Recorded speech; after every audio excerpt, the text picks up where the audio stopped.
Bien-aimés dans le Seigneur, je vous salue au nom de notre Seigneur Jésus-Christ. Je suis le pasteur Jean-Claude Ponsou du ministère La Foi Victorieuse. Alors ce soir, j'ai le plaisir et l'honneur de partager avec vous un message particulier que le Seigneur a mis dans mon cœur.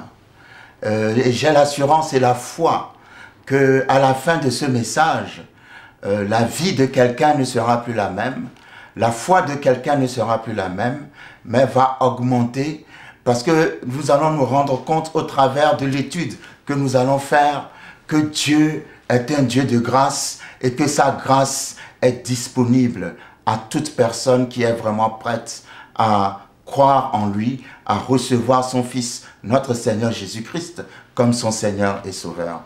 Alors l'histoire dont nous allons faire l'étude tourne autour de la vie d'une femme.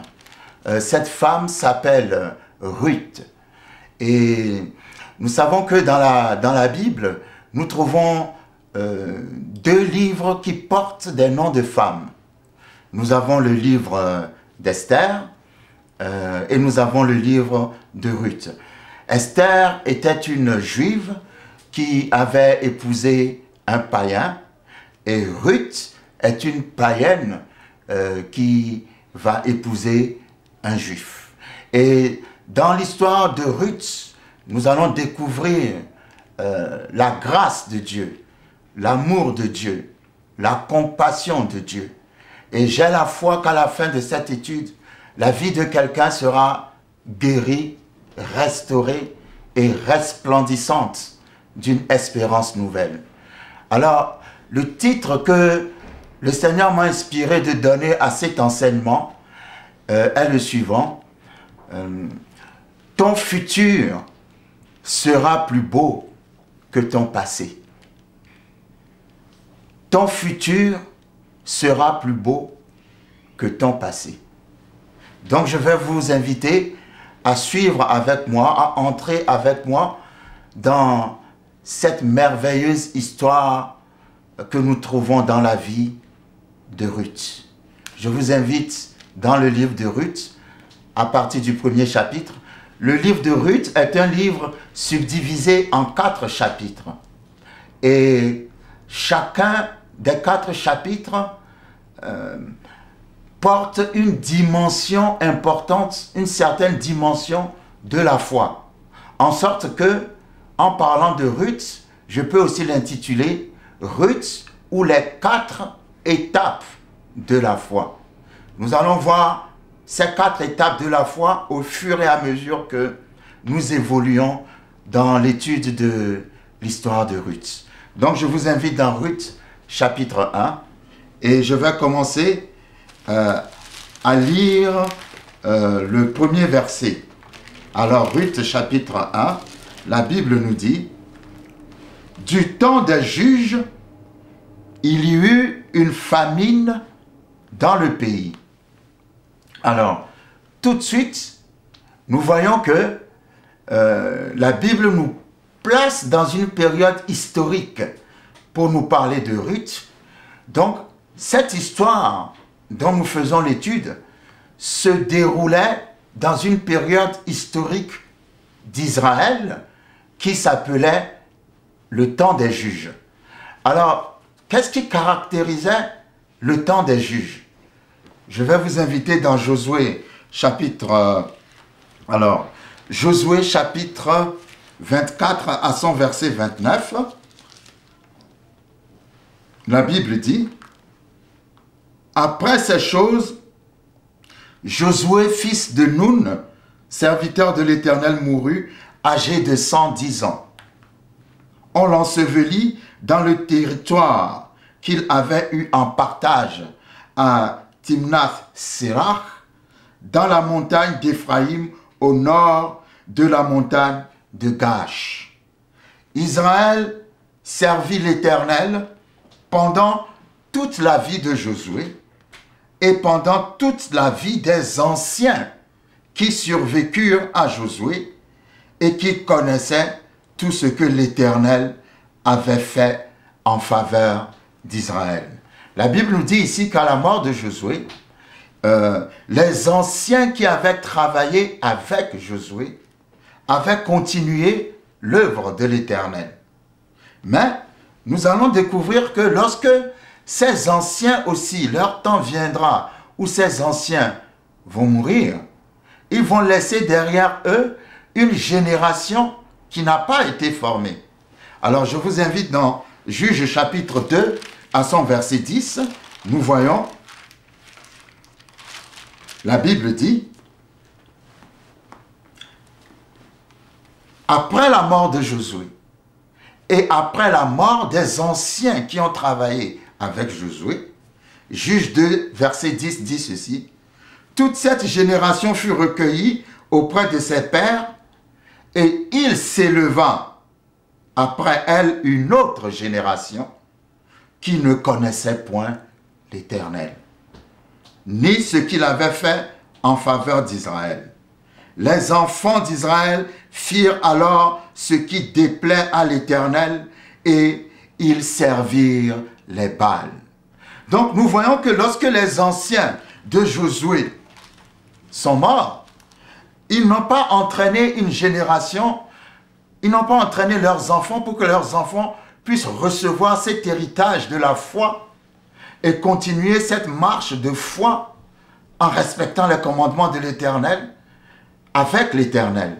Donc, après leur mort, il y a eu cette génération qui ne connaissait pas du tout l'Éternel qui est arrivée. Donc, ils ont commencé à pécher devant l'Éternel, à faire devant l'Éternel tout ce qui pouvait susciter la colère de l'Éternel. Et lorsque nous lisons Juges chapitre 21 à son verset 25, le verset 25 nous dit ceci, « En ce temps-là, en parlant toujours du temps des juges, il n'y avait point de roi en Israël.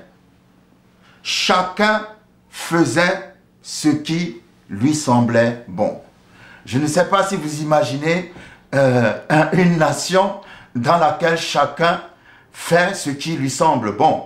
Ça veut dire que quelqu'un peut se lever, aller tuer quelqu'un, prendre sa maison, prendre ses biens, et bon, personne ne lui dira rien du tout parce que bon, il a juste fait ce qui lui semblait bon. Et c'était dans cette période que Dieu va susciter cette belle histoire de Ruth. Mais en même temps, je voudrais préciser que le temps des juges était un temps dans l'histoire d'Israël qui était comme une période qui était comme une sorte de cercle vicieux. Parce que le peuple péchait, et à chaque fois que le peuple péchait, Dieu livrait le peuple à leurs ennemis. Leurs ennemis venaient les mettre en captivité. Ensuite, Dieu suscitait un juge pour les délivrer d'entre les mains de leurs ennemis. Et à chaque fois, c'était, comment dirais-je, la même chose qui se répétait. Le peuple pêche, il devient captif des ennemis. Dieu suscite un juge pour délivrer le peuple. Une fois que le peuple est délivré, il repêche encore, se retrouve encore en captivité. Dieu suscite un juge pour le délivrer. Une fois qu'il est délivré, il repêche encore, se retrouve en captivité. Et ça a été une sorte de comment dirais-je, de cercle vicieux. Toute la période des juges était une période où vraiment le peuple de Dieu était incapable de marcher avec Dieu dans la droiture en respectant, comment dirais-je, la parole de Dieu. Et ce verset est assez étonnant comme nous venons de le voir. En ce temps-là, il n'y avait point de roi et chacun faisait ce qui lui semblait bon. Donc, comme Dieu a toujours la capacité de dégager de belles choses à partir de choses qui ne sont pas forcément réjouissantes, nous allons trouver au milieu de ce désordre national, au milieu de cette, comment dirais-je, de cette période tout à fait, comment dirais-je, désorganisée, cette très merveilleuse histoire de Ruth. Donc, Ruth chapitre 1 nous dit ceci, du temps des juges, et nous avons déjà une idée de ce que c'était que le temps des juges, il y eut une famine dans le pays. Alors tout de suite, je pourrais dire que le mot famine a un autre mot que je peux qualifier d'actuel. lorsque vous rencontrez le mot famine dans la Bible, vous pouvez mettre un mot beaucoup plus moderne à la place, qui est tout simplement le mot récession.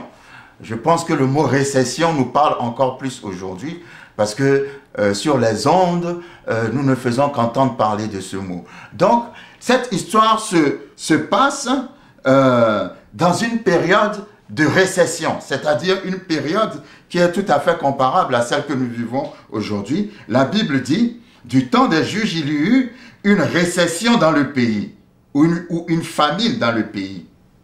Un homme de Bethléem de Juda partit avec sa femme et ses 2 fils pour faire un séjour dans le pays de Moab. Le nom de cet homme était Elimelech, celui de sa femme Naomi, et ses 2 fils s'appelaient Machlon et Kiljon. Ils étaient Éphratiens de Bethléem de Juda. Arrivés au pays de Moab, ils y fixèrent leur demeure.